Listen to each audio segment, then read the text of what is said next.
recipient of the Sportsmanship Award in 1993.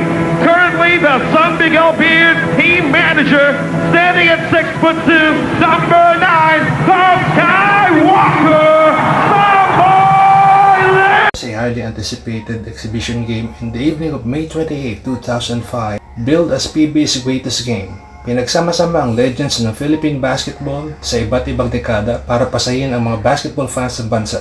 At ayun, dumating na ang oras. Tulad ng panahong lumipas, noong kasagsagan ng kanyang paglalaro sa kupo ng San Miguel Beer, tinawag ng host ang pangalang Samboy Lim at tinaguriang Skywalker ng Philippine basketball. Dumagundong at nayanig ang buong Araneta Coliseum sa sigawan at palakpakan. Mapapanood na naman nila ang basketball icon. At hindi naman sila nabigo. Play after play, pinasaya ng mahal na idolo ang Pilipinas sa kanyang brand of basketball. Tapos ang gabi at hinirang si Samboy na MVP. Indeed, there will never ever be another Samboy Lim.